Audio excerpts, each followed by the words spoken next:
मुअज़्ज़िज़ मुसलमान भाइयों और बहनों, अस्सलामु अलैकुम रहमतुल्लाहि व बरकातुहू। जो लोग अपनी बीवी पर जुल्म करते हैं वो दिल के कानों से सुने।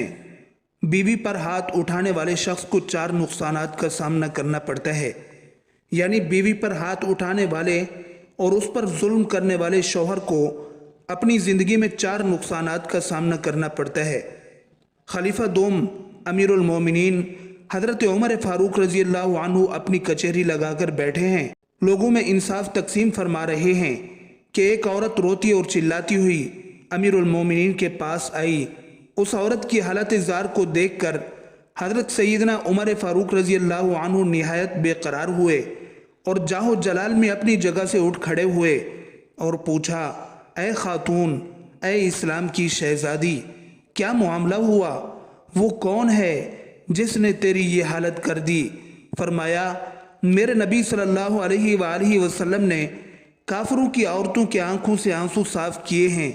तो वो कौन बदबख्त है जिसने इस्लाम की मुक़द्दस शहज़ादी को रुलाया है? औरत ने रोते हुए अर्ज़ किया, हज़रत, आपकी अदालत में अपने शौहर की शिकायत लेकर हाजिर हुई हूँ।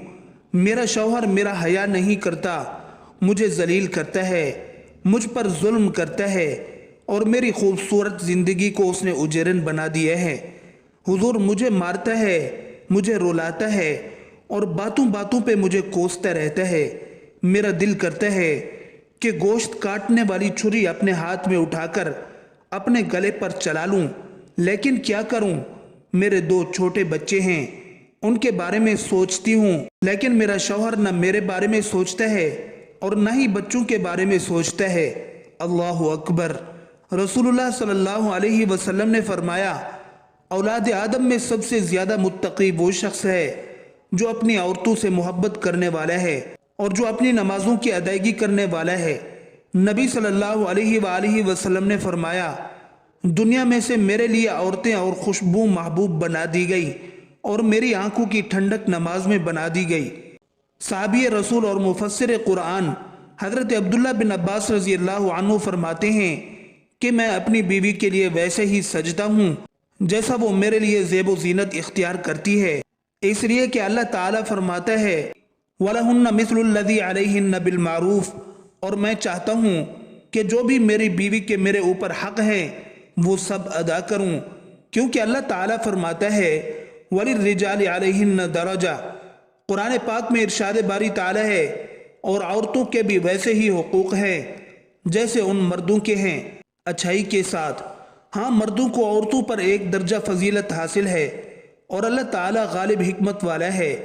यानी जिस तरह बीवी पर शौहर के हुकूक हैं, इसी तरह शौहर पर भी बीवी के हुकूक हैं। मन दर्जा बाला आयत इस बात पर दलालत करती है कि मर्द को औरत पर कुछ ज़्यादा हुकूक हासिल हैं, वो भी इस वजह से क्योंकि वो बीवी पर खर्च, मसूलियत और जिम्मेदारी के बदले में, बल्कि कुरान तो कहता है कि अल्लाह ने मियाँ बीवी के दरमियान दोस्ती, मोहब्बत और मेहरबानी रख दी है ताकि दोनों एक दूसरे से आराम पाएँ। इरशाद बारी ताला है, तर्जमा, और उसकी निशानियों में से है कि उसने तुम्हारे लिए तुम ही से बीवियाँ पैदा की ताकि तुम उनकी तरफ जाकर आराम पाओ, और उसने तुम्हारे दरमियान दोस्ती और मेहरबानी रख दी है। बेशक इसमें उन लोगों के लिए यकीनन बहुत सी निशानियाँ हैं जो गौर करते हैं। यानी मर्द और औरत की ज़ौजियत में सुकून के साथ साथ अल्लाह ताला ने दोस्ती और रहमत रख दी है। दुनिया में इश्क की बेशुमार दास्तानें मशहूर हैं और हर तरफ किसी का शोर और हंगामा है, मगर हकीकी दोस्ती और मोहब्बत जो अल्लाह ताला के फजल से खामद और बीवी के दरमियान पैदा होती है, नाजायज़ इश्क और हराम मोहब्बत में गिरफ्तार लोग इसकी बू भी नहीं पा सकते। नबी करीम सल्लल्लाहु अलैहि वसल्लम ने खामद को अपनी बीवी के बारे में एहसान और उसकी इज्जत करने की वसीयत फरमाई है, बल्कि आप सल्लल्लाहु अलैहि वसल्लम ने तो लोगों में सबसे बेहतर उसी शख्स को करार दिया है जो अपने अहल व इयाल के साथ एहसान करता है। फरमाया, तुम में सबसे बेहतर वो है जो अपने घर वालों के लिए सबसे बेहतर है, और मैं अपने घर वालों के लिए तुम में सबसे ज़्यादा बेहतर हूँ। एक जगह पर हुजूर अकरम सल्लल्लाहु अलैहि वसल्लम ने इरशाद फरमाया, जो शख्स अल्लाह और क़यामत के दिन पर ईमान रखता हो तो वो पड़ोसी को तकलीफ़ न पहुँचाए, और मैं तुम्हें औरतों के बारे में भलाई की वसीयत करता हूँ کیونکہ وہ پسلی سے پیدا کی گئی ہے اور پسلی میں بھی سب سے زیادہ ٹیڑھا اس کے اوپر کا حصہ ہے۔ اگر تم اسے سیدھا کرنا چاہو گے تو اسے توڑ ڈالو گے، اور اگر اسے چھوڑ دو گے تو وہ ٹیڑھی ہی باقی رہ جائے گی۔ اس لیے میں تمہیں عورتوں کے بارے میں اچھے معاملہ کی وصیت کرتا ہوں۔ حضور اکرم صلی اللہ علیہ وآلہ وسلم نے ارشاد فرمایا، کوئی مومن کسی مومنہ سے بغض نہ رکھے، اگر اس کی ایک عادت ناپسند ہو تو دوسری عادت سے راضی ہو جائے۔ یعنی اگر کسی شخص کو اپنی بیوی کی کوئی بات پسند نہیں آئی تو وہ اس سے ناراض نہ ہو، اسے اس کی کوئی اور عادت اچھی لگے گی۔ ایسا نہ ہو کہ بس وہ ایک خامی دیکھ کر اسے مارنا یا گالیاں دینا شروع کر دے یا اس سے بدظن ہو جائے، بلکہ اس کے ساتھ اچھا سلوک رکھے۔ لیکن اس سب کے باوجود بھی اگر بیوی بے حیائی فحاشی پھیلائے، شوہر کی عزت و ناموس کا خیال نہ رکھے، تو ایسی صورت میں انہیں ہلکی پھلکی مار دی جا سکتی ہے۔ جیسا کہ حضور اکرم صلی اللہ علیہ وآلہ وسلم نے ارشاد فرمایا، عورتوں کے معاملے میں اللہ سے ڈرو، تم نے انہیں اللہ تعالیٰ کی امان کے ذریعے حاصل کیا ہے اور ان کی شرم گاہوں کو اللہ تعالیٰ کے کلمے کے ذریعے حلال کیا ہے۔ بیویوں پر تمہارا حق یہ ہے کہ وہ تمہارے گھر میں ان لوگوں کو نہ آنے دیں جن کو تم ناپسند کرتے ہو۔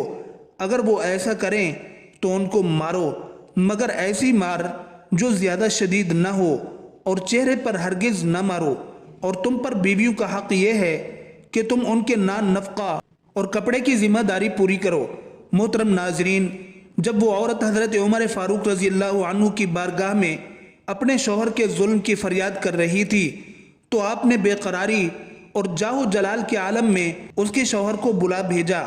جب اس کے شوہر کو حاضر کیا گیا تو حضرت عمر فاروق رضی اللہ عنہ نے پوچھا، اے بندے، کیا تیری بیوی جو کہہ رہی ہے وہ سچ ہے؟ کیا یہ سچ ہے کہ تو نے اپنی بیوی کو بڑی بے دردی سے مارا پیٹا ہے؟ کیا یہ سچ ہے کہ تو نے اس کے بالوں سے پکڑ کر اس کو گھسیٹا ہے؟ کیا اس کے چہرے پر جو نشان ہیں وہ تیری ہی مار پیٹ کے ہیں؟ شوہر نے ہاں میں سر ہلا دیا تو حضرت عمر فاروق رضی اللہ عنہ کی آنکھوں میں آنسو آ گئے۔ عدل فاروقی کی کھلی کچہری میں موجود ہر آنکھ نے دیکھا کہ عمر رضی اللہ عنہ غم سے نڈال ہے۔ فرمایا، او بدبخت، سن لے اور اپنے دماغ میں اس بات کو بٹھا لے، جو شخص اپنی بیوی پر ظلم کرتا ہے، جبر کرتا ہے، اپنی بیوی کو رلاتا ہے، اس کو 4 طرح کے نقصانات اٹھانے پڑتے ہیں۔ اس کو اس دنیا میں ہی 4 نقصانات کا سامنا کرنا پڑتا ہے۔ پوچھا گیا، حضرت وہ 4 نقصانات کون کون سے ہیں؟ فرمایا، نمبر 1، جو شخص عورت پر ظلم کرتا ہے، رزق کے تمام دروازے اس شخص کے لیے بند کر دیے جاتے ہیں۔ نمبر 2، رزق دینے والے فرشتے ایسے شخص کے گھر نہیں آتے جو اپنی بیوی کو گالی گلوچ کرتا ہو، برے برے القابات سے پکارتا ہو، اپنی بیوی پر ظلم کرتا ہو۔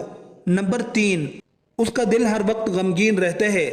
فرمایا، جو شخص اپنی بیوی پر ظلم کرتا ہے، ہر وقت پریشانی اور تنگی اس کا مقدر بن جاتی ہے، اس کا دل ہر وقت بے چین اور بے قرار رہتا ہے۔ نمبر 4، اس کا پورا گھر مصیبتوں اور پریشانیوں کی دلدل میں پھنس جاتا ہے۔ فرمانے لگے، اے شخص، آج کے بعد اپنی بیوی پہ ہاتھ مت اٹھانا، یہ صنف نازک ہے۔ میرے نبی صلی اللہ علیہ وآلہ وسلم نے عورت کو عزت دی ہے، مقام دیے ہے۔ تو یہ سب سن کر اس شخص نے حضرت عمر فاروق رضی اللہ عنہ کے سامنے اپنے ہاتھ جوڑ لیے اور کہا کہ آج کے بعد کبھی ایسا کام نہیں کروں گا، ہرگز اپنی بیوی کو پریشان نہیں کروں گا۔ نوجوانوں، خدا را کبھی اپنی بہنوں پہ ہاتھ نہ اٹھانا، اپنی بیوی پر کبھی ہاتھ نہ اٹھانا۔ اللہ عز و جل سے دعا ہے کہ ہمیں دین کو صحیح طریقے سے سمجھنے اور اس پر عمل کرنے کی توفیق عطا فرمائے۔ آمین۔